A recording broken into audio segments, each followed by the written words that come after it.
Bedenlaw, o podcast sobre desenvolvimento de negócios no mercado jurídico. Este podcast conta com o apoio da CRWA, uma agência digital especialista em web design, e-commerce, websites e marketing digital. CRWA, há 14 anos entregando performance e resultados de comunicação. TKRA Contabilidade, a contabilidade certa para o crescimento da sua empresa. Já ouviu falar em Legal Design? Não? Procura por Bits Legal Design, criando documentos que qualquer pessoa entende. O comércio internacional envolve a troca de bens, serviços e capitais entre países e depende diretamente do direito para funcionar de forma segura, previsível e equilibrada.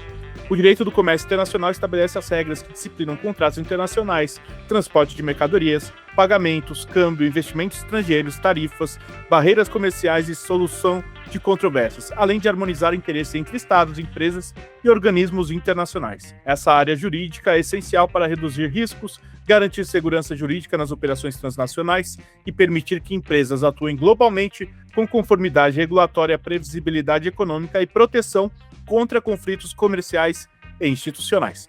Sejam muito bem-vindas e bem-vindos. Eu sou seu host, Gabriel Bidini, especialista em desenvolvimento de negócios no mercado jurídico. Estamos aqui com Milena da Fonseca Azevedo, advogada no Demarest Advogados. Ela é especialista em direito do comércio internacional aduaneiro e assuntos governamentais, com ampla experiência em casos de medidas e de defesa comercial no Brasil, Argentina, Estados Unidos e União Europeia. Atuou em importantes casos de defesa comercial no Brasil e assessorou empresas de diversos setores. Milena, seja muito bem-vinda e obrigado por topar nosso convite, viu? Eu que agradeço, Gabriel.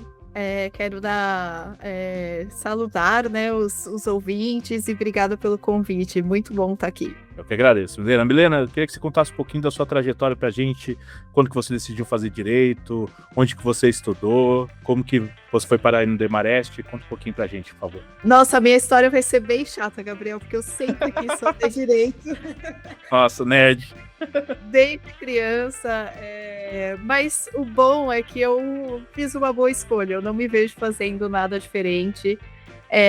Eu sempre quis, eu sempre gostei dessa parte internacional, enfim, de outras culturas e outras coisas, e enfim, a vida sempre foi me guiando por esses caminhos, assim, de curiosidade para esse lado mais internacional, e aí conforme os anos foram passando e as ideias amadurecendo, aí foram surgindo, né, a diplomacia, aí eu falei, bom, não é bem isso, porque eu fiquei um período fora também na embaixada, aí eu já fiz estágio com juiz, falei, bom, também não vai ser o magistrado, mas aí eu fui, enfim, testando depois fui para academia também, então eu fiz estágio com pesquisa, com uma professora, a professora Michele, que eu, enfim, até hoje tenho contato, e aí quando eu saí da faculdade, eu tinha feito também na faculdade uma competição internacional, que simulava um caso da Organização Mundial do Comércio, então litígio de país, eu adorei.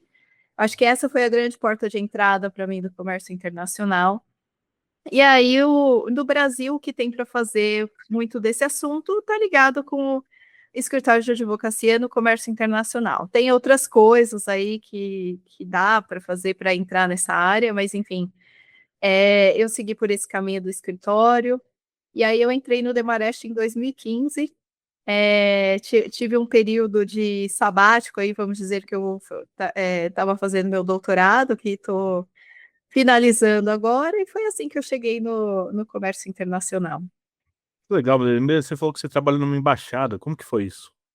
Era um programa de formação de advogados, foi na Embaixada de Washington, D.C., e aí você acompanhava o dia a dia, assim, era um programa bem aberto, vamos dizer, então, de acordo com as atividades que tinha na embaixada, tinha reunião, ou tinha algum evento na cidade, né, ainda mais Washington, que tudo acontece, assim, é muito dinâmico, né, da área de comércio internacional, enfim, tem os casos mesmo do USTR, do Departamento de Comércio, os eventos da cidade mesmo, né, falando das projeções do que vai acontecer no comércio internacional.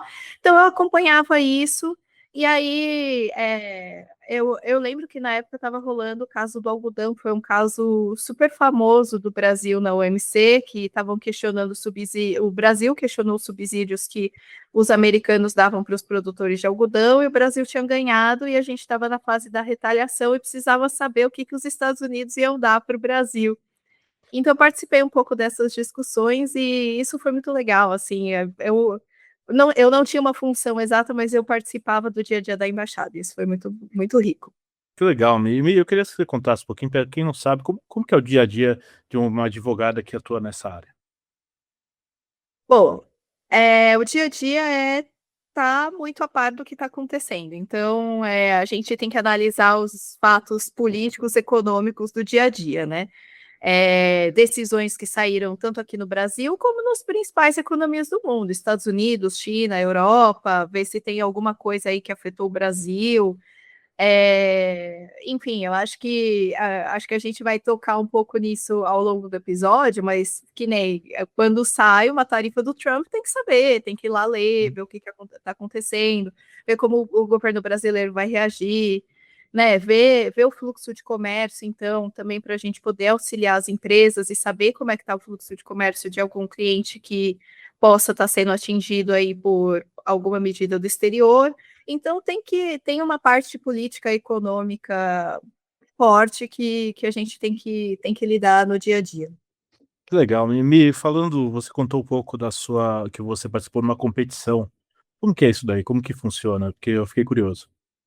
Ah, sim, isso é super legal, eu acho que é uma porta de entrada para os estudantes e tem em vários temas, né, não é só comércio internacional, tem aí de arbitragem, tem de direitos humanos, tem enfim, tem uma série aí de competições. Nesse caso, foi uma competição que hoje chama John H. Jackson Competition, um WTO Law. John H. Jackson ele foi, vamos dizer, o pai do comércio internacional, ele foi um acadêmico muito renomado, participou das negociações de comércio internacional da OMC, né, auxiliando, e ele faleceu, então homenagearam a competição em nome dele. E, e a competição é realmente, assim, na OMC a gente tem o que a gente chama de órgão de solução de controvérsias, e a gente tem os acordos da OMC de diversos temas, e os países podem questionar uns aos outros se acham que tem uma violação. E a competição é exatamente simulando um caso. E muitas vezes simulando algum caso existente ou algum fato que está acontecendo no momento. Tem um caso fictício, as equipes de todos os continentes, de vários países, então universidades do mundo todo se inscrevem, fazem os memoriais, então escreve as respostas, e depois tem uma rodada oral que elas vão apresentar seus argumentos, vão ser arguídos, vão trazer painelistas. E eu participei eu fui a primeira equipe da minha faculdade, da GV, aí em 2011, eu acho. E depois eu voltei, acho que em 2019, se eu não me engano, como painelista nessa competição. E é muito bom que os grandes nomes de comércio vão como painelistas, enfim, é um evento bem grande e bem legal, é uma porta de entrada bem interessante para quem é estudante. Que legal, Mimi, você também tem uma vida acadêmica bem forte, né? Hoje você está defendendo acho que vai defender, né, sua tese de doutorado. Se puder contar um pouquinho que você passou, fez o mestrado, tudo, eu queria saber como que foi isso e como que está sendo isso para você. Você acha que fortalece aí, para quem está pensando em estudar mais, fortalece a vida profissional também ou é muita teoria? Boa pergunta. Acho que, bom, eu tenho uma vida acadêmica considerada relativamente forte para alguém que tem uma carreira de escritório. Começou, como eu falei, eu fui estagiária na Uhum. faculdade de uma professora, da professora de Direito de Comércio Internacional da GV, a Michele, e foi aí que começou. Eu gostava muito de pesquisa, porque é, você vai com aquele olhar curioso e você vai analisar um fato e um fenômeno, né? E você analisa isso com profundidade. E a carreira no escritório, você analisa muitas coisas e muitas vezes com um grau de profundidade não tão alto ou com um foco muito marcado, né? Você tem uma parte, você tem um cliente. Eu posso te responder assim, que fortalece, mas você tem que fazer escolhas estratégicas. Quando eu fui fazer, principalmente o doutorado, que eu já estava mais madura do que era academia, do que era a vida no escritório, eu pensei muito estrategicamente o que eu queria. Então, que tema que eu gostaria de explorar e que vai ser explorável no futuro, e que vai ter projeção, e como eu quero ser conhecida, né? E onde que eu posso fazer isso? Onde que eu posso ter os degraus que eu posso subir para chegar? Então, foram escolhas estratégicas. Para mim profissionalmente. Então, abriu portas interessantes, que hoje eu consigo navegar meio aqui, meio ali. Embora tenha, assim, não posso esconder que não tenha um preconceito que as pessoas falam, não, mas se você fizer isso, você não vai ser bom naquilo. O que eu acho que para mim foi a chave do negócio foi dividir o meu tempo. Então, teve períodos que eu fiquei, que nem eu falei que eu tive o sabático da academia, eu fiquei 100% no doutorado. E claro, eu consegui me dedicar muito, mas isso foi uma pausa na carreira do escritório. E aí são escolhas, aí você tem que escolher o que te faz feliz e o que você quer alcançar com aquilo, né. Então eu acho que fortalece, assim, para mim é bom navegar os 2 mundos, eu acho que a prática não anda separado da teoria, e a teoria também não deve andar separada da prática, porque senão a gente fica discutindo, eh, coisas, assim, que não existem, né, então eu acho que a gente tem que juntar um pouquinho dos 2. Muito legal. Na sua visão hoje, pensando no ponto de vista de negócio, quais são os principais desafios do comércio internacional para as empresas brasileiras? Olha, a gente está no momento, tem muitos desafios. E assim, eu sempre brinco que eu adorei esse momento, porque finalmente a minha irmã vai saber o que eu faço da vida. Eu falei para ela, eu expliquei para ela simples assim o que que eu faço. Sabe as tarifas do Trump? É Uhum. aquilo que eu lido todo dia. Aí ela começou a entender qual que é o meu dia a dia. Principalmente porque ela trabalha numa empresa de produto pet, que é bem internacional, enfim, compra de vários países, está em vários países, então ficou mais palpável para ela. E realmente hoje um dos maiores desafios, assim, entrou muitos nos jornais por conta, né, das tarifas do governo Trump, mas virou um grande desafio por conta de 2 questões: quebrou um padrão que vinha ali da Organização Mundial do Comércio, que era negociação de concessão multilateral para todos os países, então agora você tem uma ação unilateral e diferenciada para alguns países, e protecionista. Mas eu acho que pensando do ponto de vista prático, o maior desafio é pensar numa estratégia internacional estruturada do ponto de vista da empresa, em que você passa a pensar estrategicamente quais são seus parceiros, não focar em apenas um parceiro, e começar a navegar num ambiente que não é mais estável, que pode ter mudanças a qualquer momento. Então, quando vem o anúncio das tarifas para o Brasil, de um mercado super estratégico, que Estados Unidos é o nosso, varia entre o primeiro e o segundo maior parceiro comercial do Brasil, e você tem esse mercado fechado, você tem que começar a pensar em alternativas. Então, o grande desafio é sair dessa postura reativa e ter uma inserção internacional mais propositiva e pensar em diversificação de mercado, né? Quais são os seus parceiros, posicionamento de regulação mesmo, como que você vai atender a regulação de outros países, pensar nas suas cadeias de fornecimento, né? Então, quem vão ser seus fornecedores, quais vão ser seus mercados consumidores. E uma empresa ela é composta de N insumos, né? Ela não tem um insumo, ela deve ter 10 N insumos, né? Então, essa cadeia é altamente complexa. Então, o que eu vejo hoje do desafio é ter essa gestão de risco geopolítico e ter uma visão regulatória complexa e, de certa forma, completa para você lidar com os desafios do dia a dia de uma forma rápida, porque essa troca de fornecedores e como isso vai acontecer no dia a dia é muito dinâmico e não é tão rápido assim que isso acontece. Muito legal, Mimi. Eu queria saber, na sua opinião, como que o direito do comércio internacional ajuda as empresas a reduzir riscos em operações transnacionais. Tem algumas formas, como eu falei, a gente está num momento de areia movediça. Tudo aquilo que a gente tinha como regra foi quebrado quando um país forte como os Estados Unidos muda as regras do jogo. Mas ainda assim a gente tem um cenário que dá para navegar, que é pensar, né, quais outros mercados alternativos que as empresas podem ter acesso. Aí entra a segunda grande notícia aqui do Brasil, que é o acordo Mercosul-União Europeia. Ele se tornou urgente por conta do cenário que a gente vive. não dá mais para contar com só Estados Unidos. A gente precisa acessar mercado e acessar mercado com preferência e sair na frente desse jogo. Então, esse é um instrumento para as empresas pensarem quais são os países que a empresa gostaria de acessar, né? E como? E trazer também uma agenda provocativa para o governo de trazer novas negociações, pensar quais são esses países, quais são os meus interesses nesses países.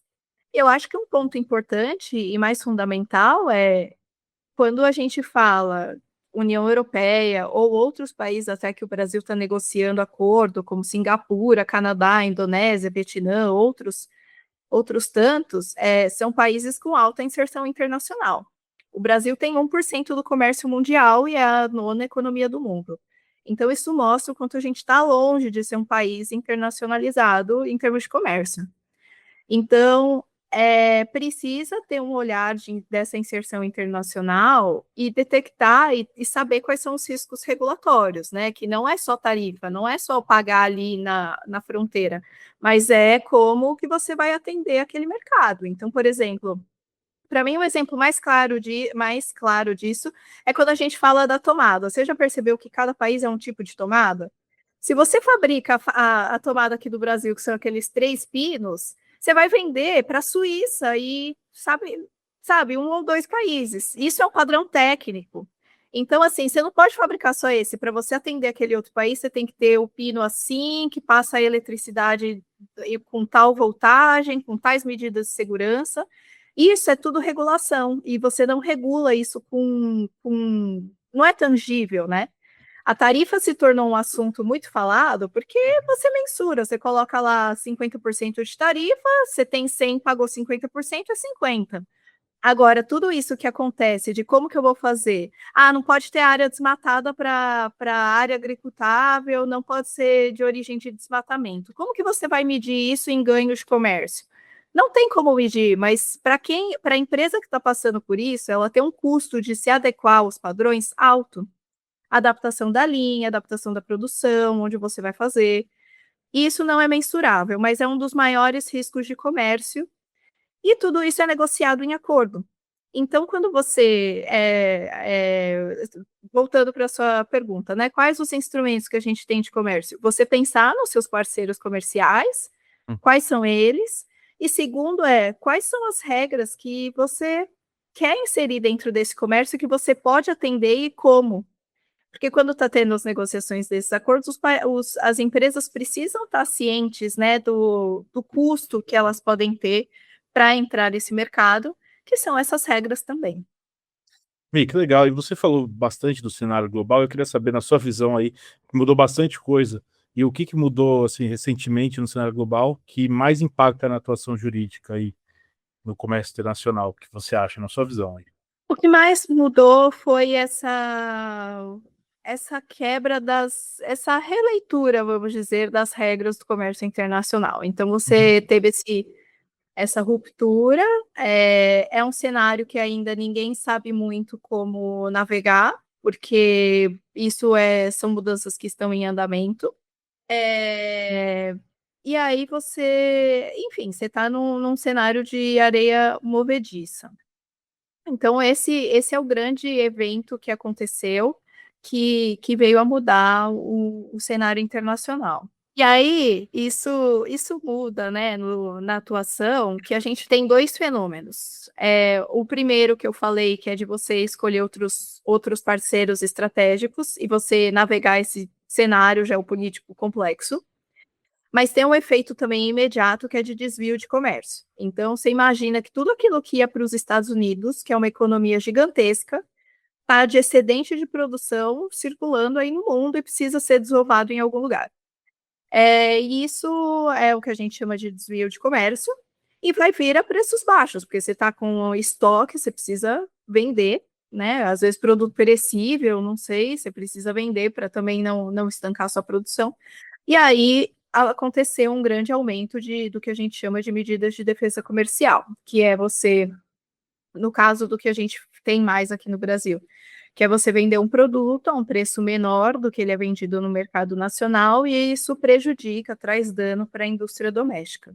Se comprovado esses dois fatos e que eles estão interligados, você tem um direito antidumping. Isso tudo acontece dentro de um processo administrativo e é grande parte do que a gente faz. E eu acho que isso é o que as empresas hoje têm feito mais no Brasil, embora ainda estejam fazendo também vendo essa questão de como se inserir no mercado internacional. Então, querendo, né, que o acordo com a União Europeia, do Mercosul com a União Europeia entre em vigor, e aí isso também vai requerer uma grande adaptação de como as empresas vão competir nesse cenário mundial, porque competir com uma empresa europeia também é de colocar ali na série A, né? A série A do comércio internacional são esses grandes players, e a gente precisa chegar lá. Muito legal, Mi. Mi, eu queria saber, na sua visão, qual o papel das tarifas de importação e exportação no ambiente atual de negócios? A gente pode trazer o objetivo primário e mais tangível, que é a arrecadação, né? Então a gente vê toda hora aí nos jornais quanto a arrecadação do governo americano aumentou só em tarifa. Mas, a meu ver, o que as tarifas trouxeram foi um poder de negociação, de barganha. Então, quando você vê que os Estados Unidos negociaram com Malásia, Indonésia, Japão, os acordos, eles não são só sobre tarifas. Aliás, as tarifas de nenhum deles ficou suspensa totalmente. Elas diminuíram, mas elas não ficaram suspensas totalmente. Mas eles negociaram acesso ao mercado, eles negociaram minerais críticos, eles negociaram fluxo de dados, né, digital. Então, tudo que é importante para a economia americana está sendo inserido nisso. Então, o ganho das tarifas é muito maior do que a arrecadação de bilhões que está sendo anunciado. É um ganho estratégico, é um ganho de inserção no mercado e conseguir aquilo que o governo americano quer, que é uma visão muito mais estratégica de comércio, né? Não só tarifa. E Mi, na sua visão, olhando para o futuro aí, quais temas do comércio internacional você acha que vão ganhar mais relevância para as empresas? Eu acho que a gente tem diversos temas, e o que acontece é que a gente tem uma redefinição, sair de uma lógica de tarifa para ir para uma lógica de padrão, né? E quem define o padrão define o mercado. Então, se um país estabelece um padrão técnico ou ambiental rigoroso, ele na prática condiciona quem consegue exportar para aquele mercado. E isso é muito relevante. Então, por exemplo, a gente está agora aqui com o acordo da União Europeia, quando a União Europeia coloca que não pode ter produtos provenientes de desmatamento, certos produtos, ou que tem que ter certas regras, tem que ter regra de diligência de como que vai ser medido esse desmatamento, se houve, como que vai ser, isso afeta como as empresas vão exportar e o processo produtivo delas na exportação, né? Isso é migrar de tarifa para padrão.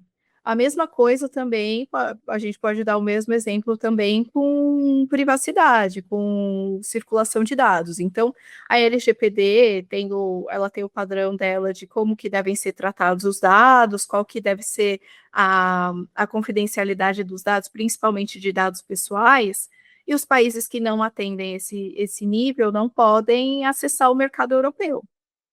Tanto que Estados Unidos tem acordo bilateral com a Europa de reconhecimento de dados e outros países também. Então, isso é uma regulação nacional, isso não é uma regulação internacional, mas ela tem um efeito transnacional muito grande. Então, e a União Europeia tem o poder de estabelecer regras e padrões que se alastram, né, que estão aí pelo mundo, né? Então, isso é bastante poderoso. Você vê que a gente já passou do nível de tarifa, não é o quanto que você vai pagar na fronteira, mas é como que você vai fazer o seu mercado interno, como que você vai desenvolver sua tecnologia, como que você vai fazer sua plantação, como que você vai desenvolver sabe, a máquina de lavar, se ela vai ser exportável para a União Europeia ou não. Então, o comércio internacional está cada vez mais conectado com governança regulatória, E isso foi uma das questões que eu, enfim, explorei mais, aí tenho me dedicado mais recentemente. E agora que eu acredito que tem que ser uma nova preocupação, né, da inserção da indústria brasileira, principalmente quando vierem outros acordos que o Brasil está entrando. Então, por exemplo, até conversas com o Japão. O Japão é uma potência industrial gigante, né? Então, a gente precisa ter leitura dessas regras e qual o impacto delas. Sensacional. Lena, muito obrigado. Gostaria de agradecer a sua presença aqui no BD Law e por ter compartilhado a sua experiência com a gente. Eu queria saber se você tem um contato para deixar, o pessoal quiser conversar com você e aprender mais sobre o tema. O espaço é seu. Vai ser um prazer, Gabriel. Eu estou no LinkedIn, então quem quiser, enfim, discutir as ideias, sugestões, comentários são bem-vindos. Eu estou no LinkedIn, Milena da Fonseca Azevedo. Vai ser um prazer discutir esse assunto com seus ouvintes. Valeu, Mi. Pessoal, a gente vai ficando por aqui. Não deixe de nos seguir nas redes sociais. Estamos lá no Instagram, @BDenLaw, e no meu LinkedIn, Gabriel Bigeni, onde vocês vão encontrar conteúdo sobre desenvolvimento de negócios e mercado jurídico. Este é o BD Law, podcast sobre desenvolvimento de negócios no mercado jurídico. Nos vemos no próximo episódio e até lá. BD Law, o podcast sobre desenvolvimento de negócios no mercado jurídico. Este podcast conta com o apoio da CRWA, uma agência digital especialista em web design, e-commerce, websites e marketing digital. CRWA, há 14 anos entregando performance e resultados de comunicação. PKRA Contabilidade, a contabilidade certa para o crescimento da sua empresa. Já ouviu falar em Legal Design? Não? Procura por Bits Legal Design, criando documentos que qualquer pessoa entende.